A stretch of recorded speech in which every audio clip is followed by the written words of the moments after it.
She wrote romance novels for a living, passionate, breathless, stories about love that conquers everything, about women who find the perfect man and never let go. Her books had titles like The Wrong Husband and taglines like Wrong Never Felt So Right. She wrote heroes with broad shoulders and kind eyes. She wrote women who were adored. She also once wrote an essay titled How to Murder Your Husband. And in 2018, in a kitchen in Portland, Oregon, before the morning students arrived for class, someone shot Chef Daniel Brophy twice through the heart. His wife was the one who wrote the essay. His wife was the one they arrested. And when she stood in that courtroom, she looked at the jury and said, I loved him. I would never. This is the story of Nancy Crampton Brophy, a woman who built her entire identity around love. And if the prosecution was right, destroyed the one man who embodied it. Welcome to Love Gone Wrong. To understand this case, you have to understand who Nancy Crampton Brophy believed herself to be. She was a self-published romance novelist based in the quiet suburbs of Portland, Oregon. She wasn't a household name, not a New York Times bestseller, not a celebrity in the literary world. But she had her readers. Her covers with shirtless men, her genre faithful.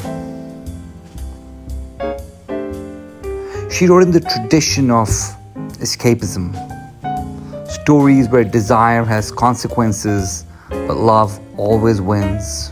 And in her own life, she had Daniel Brophy. Dan was a chef, warm, practical, beloved by people who knew him. He taught at the Oregon Culinary Institute of Portland,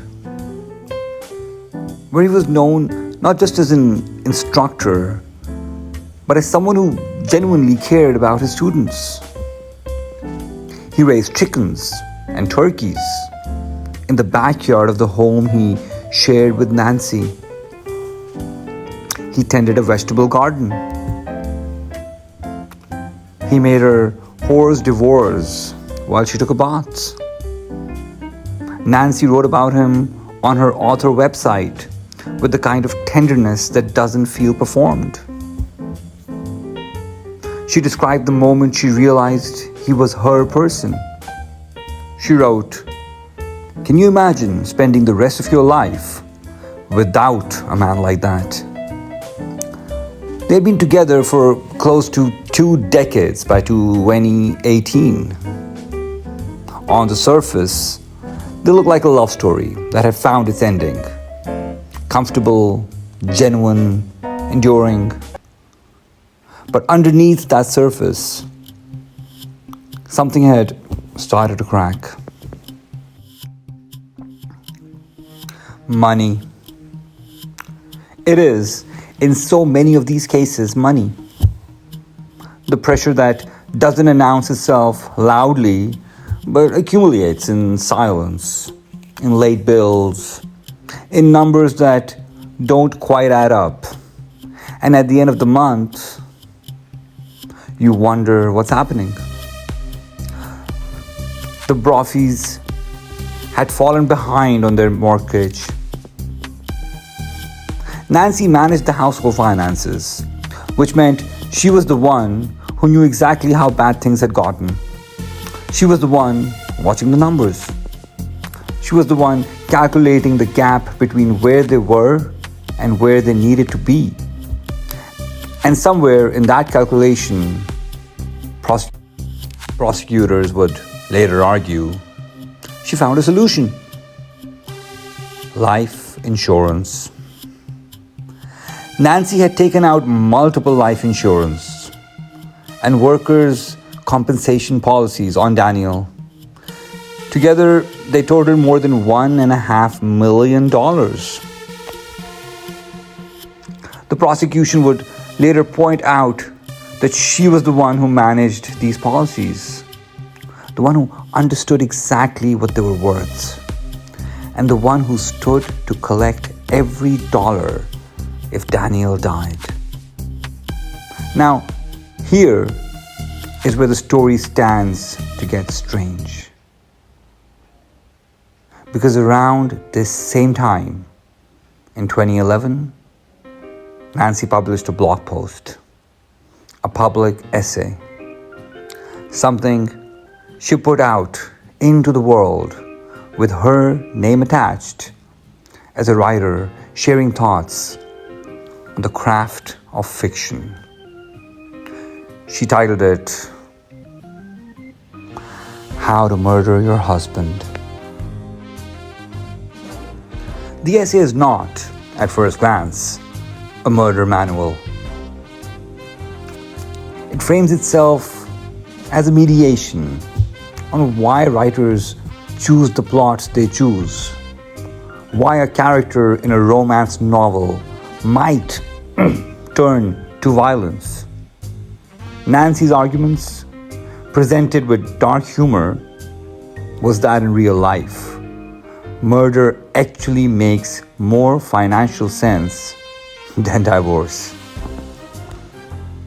She said, I repeat, murder actually makes more financial sense than divorce. She said, divorce is expensive. Murder, done correctly, leaves the surviving spouse with insurance money and sympathy. She talked through methods.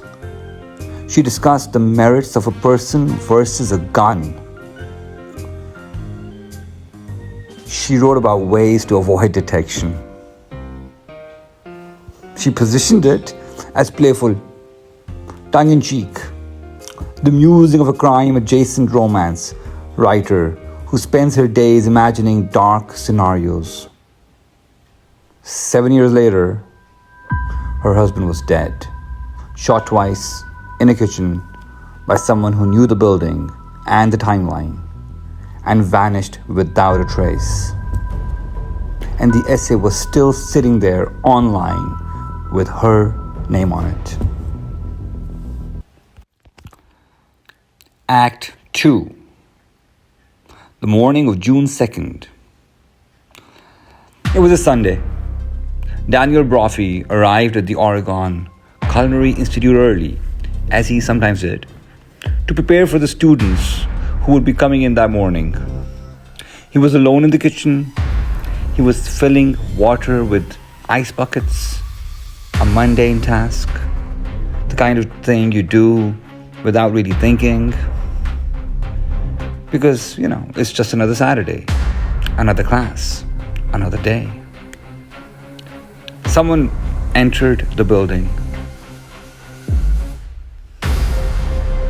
In a window of just 6 minutes, between the time Daniel arrived and the moment the first student walked through the door, someone shot him. Twice. Through the heart. The first shot hit him in the back as he stood at the sink. It severed his spine. He was likely already paralyzed and on the ground when the second shot was fired. This time, at close range, into his chest, with the medical examiner noting that the bullet did not fully exit. suggesting his back was pressed against a hard surface. When the students arrived, they found him on the kitchen floor. They began CPR, but medical experts would later testify that with injuries of that severity, there was never any chance of survival. Daniel Brophy was gone before anyone could help him. Police began their investigation. Nancy, meanwhile, was posting tributes to her husband on social media, publicly mourning the man she called her great love. She told detectives she had been home that morning. She had not gone to Culinary Institute. The last time she saw Dan, she said, was early in the morning when they briefly discussed a leaking sink. But then the surveillance footage came back. Cameras from the business near the Oregon Culinary Institute picked up footage of a minivan similar to the one Nancy drove in the area at the approximate time of Daniel's murder. It wasn't definite at first. A van that looked like hers in the general area. It could be a coincidence. The investigation deepened. Detectives went through the couple's computers. A search of their shared iTunes accounts revealed to the bookmarked article titled 10 Ways to Cover Up a Murder. They looked at Nancy's gun purchases. She had bought a Glock 19 ghost gun build kit. She had purchased a Glock 17 handgun at a gun show. She also appeared to have purchased a gun barrel and slide separately, a specific component that, when recovered from her home after the murder, was found to be improperly seated, as if someone had swapped it back in haste. The gun used to kill Daniel Brophy was never found. 3 months after Daniel's death, on September 5th, 2018, Portland police arrested Nancy Crampton Brophy for the murder of her husband. She was charged with second-degree murder with a firearm constituting domestic violence. She pled not guilty, and she would wait nearly 4 years for her trial to begin. Act 3. The trial. The trial of Nancy Crampton Brophy began on April 4th, 2022. She was 71 years old. She was 71 years old? She had been sitting in jail since her arrest in 2018, which means when she got arrested, she was 66. The trial would last 7 weeks. The prosecution's case, led by Deputy District Attorney Sean Overstreet, was built entirely on circumstantial evidence. There was no eyewitness. There was no murder weapon. There was no confession. What Overstreet had was a pattern, a mosaic of details that, he argued, could only point in one direction. He walked the jury through each piece. The motive. Nancy knew exactly how bad the finances were because she managed them.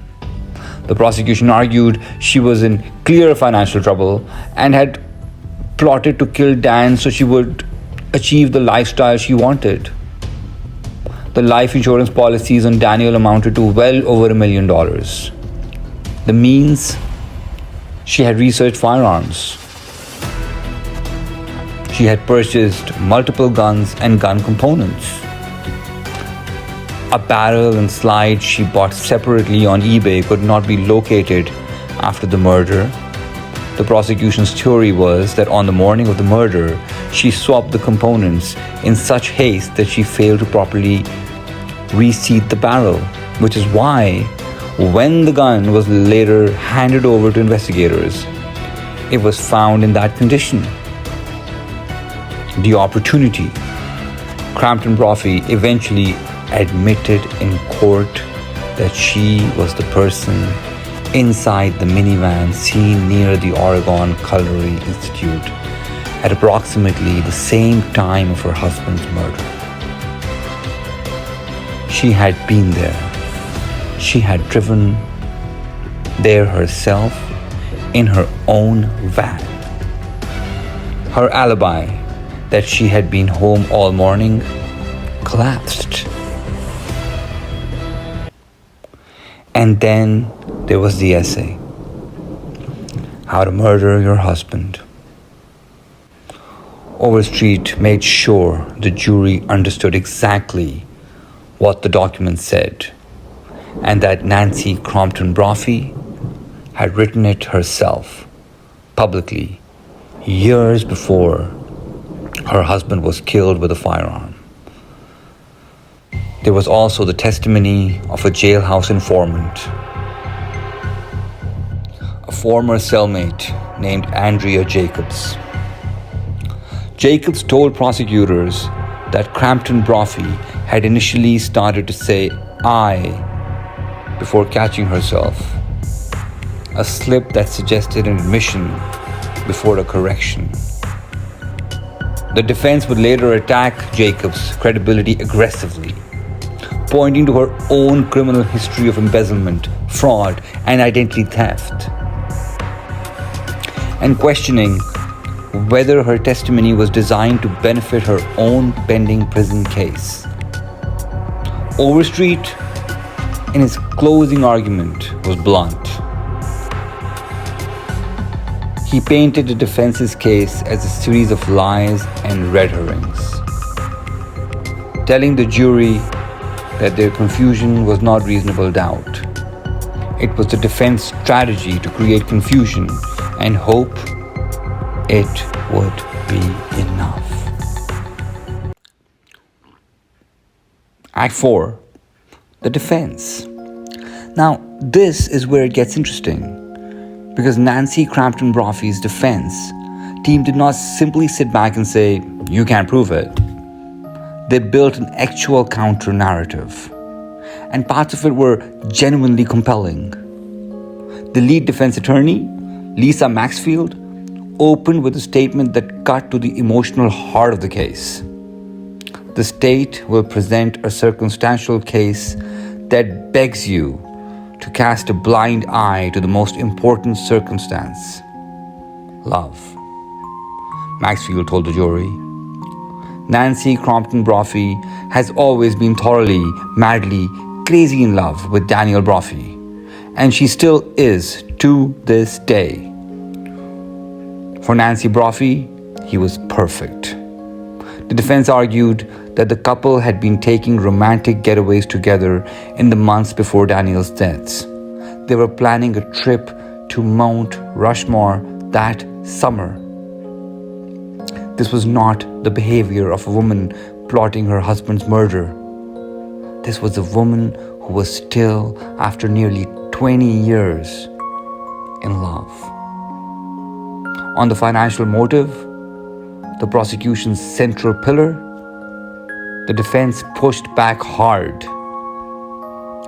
The defense attorney, Kristen Weinmiller, argued that Nancy was actually far better off with Dan alive, even from a purely economic standpoint, that his income combined with the new job Nancy had taken meant they had a financial plan and were paying down their debt. The prosecution's portrayal of desperate financial ruin, the defense said, was exaggerated. On the insurance policies, the defense argued that Nancy had taken out the policies because she worked as a salesperson for insurance companies and bought them partly to demonstrate belief in the product and earn commission. Dan was also younger than her and eligible for policies she herself couldn't qualify for. Critically, Nancy did not collect any insurance payout after Daniel's death. She was arrested before she could, but the defense pointed out to this as relevant context. She didn't profit. On the gun evidence, the defense disputed that the improperly seated barrel proved anything. Weinmiller argued to the jury that a barrel could mis-seat in multiple directions and that this was not proof of a swap or cover-up.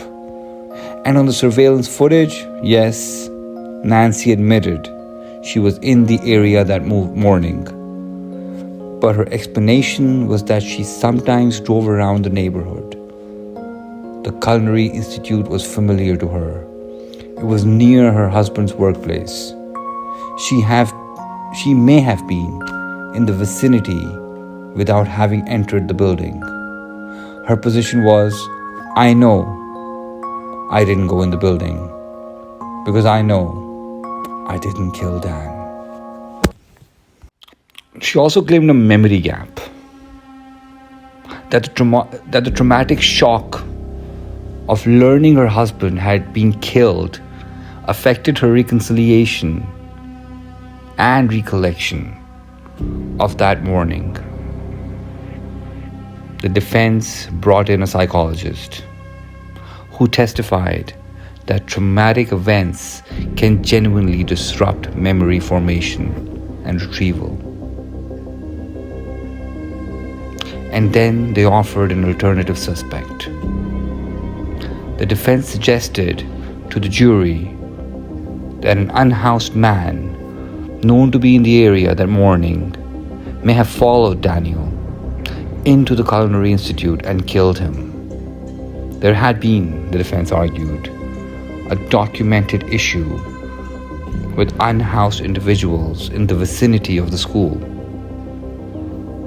The prosecution responded by dismantling this theory entirely, pointing out that the killer would have needed to navigate an unfamiliar building interior within 6 minutes in a window so tight that no stranger who didn't already know the layout could have done it without prior knowledge. And there was the essay. The defense's position on how to murder your husband was essentially writers write dark things. Crime writers, thriller writers, and yes, romance writers who dabble in darker genres. They explore scenarios they would never actually act on. The essay was creative provocation, not a blueprint. It was kind of dark humor that writers indulge. It meant nothing. Weinmiller implored the jury to hold the prosecution to the actual standard, beyond a reasonable doubt. She characterized the prosecution's case as a speculative theory about how facts might fit together, not proof. Nancy herself took the stand and spent approximately 12 hours across 2 days testifying. 12 hours across 2 days. She maintained throughout that she did not kill Daniel. She acknowledged the gaps in her memory. She acknowledged being in the area. She acknowledged the guns. But she sat in that witness box and said repeatedly that she loved her husband and she was innocent. It was, by all accounts, an unusual performance. Her story under cross-examination varied significantly from what she had told detectives on the day of the murder, and she described her recollections as based on putting stuff back together rather than actual memory. Prosecutor Overstreet pressed her on the central irony. She was near the building at the exact same time during a 6-minute window with the exact type of gun that was now missing, and she couldn't remember what she was doing. Her answer? The only thing I know for sure is I did not kill Dan. Act 5. The verdict. The jury deliberated. They came back on May 25th, 2022. Nancy Crampton Brophy was found guilty of murder in the second degree with a firearm, constituting domestic violence. She stood quiet and still as the jury filed in. She was emotionless as the judge read the verdict. When the word guilty was spoken, there was a small gasp in the courtroom, and then crying from some of Nancy's family members.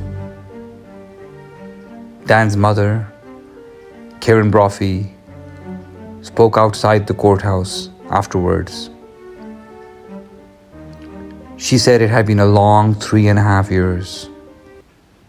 She said she was grateful that through the trial, Portland had gotten to know her son, had learned who he really was.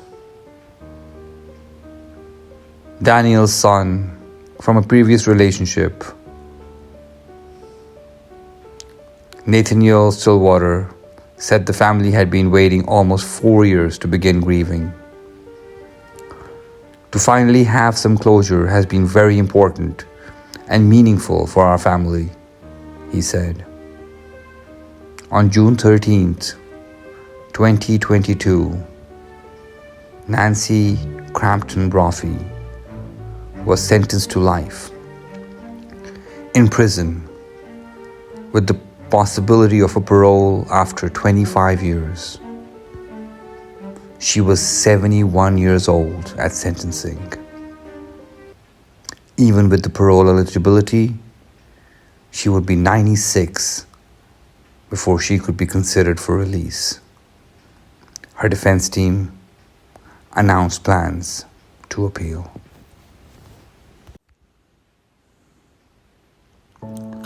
There are things about this case that linger. The essay. It is easy, in hindsight, to read How to Murder Your Husband as a confession hiding in plain sight. But writers genuinely do go to the dark places on the page. The question is whether the darkness on the page told you something true about what was happening inside, or whether it was simply the imagination of someone who spent too much time in fictional crime. The love. Her defense was built on it. And it wasn't nothing. People who knew Nancy and Dan described a real marriage, warmth, companionship, the kind of partnership that survives 20 years. The prosecution's portrait of a cold, calculating killer sat awkwardly alongside the woman who posted tributes to her husband on social media the day he died. But the gun was missing. She was there. She had studied how to do it by her own account for fiction.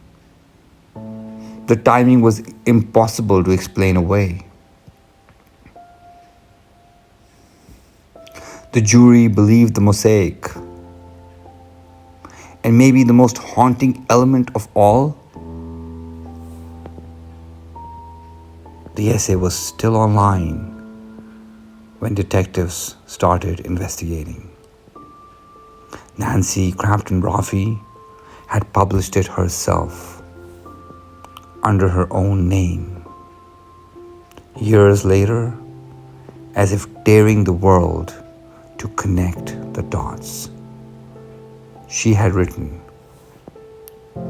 "Can you imagine spending the rest of your life without a man like that?" In the end, Daniel Brophy spent the rest of his life without her, and she will spend the rest of hers in a cell.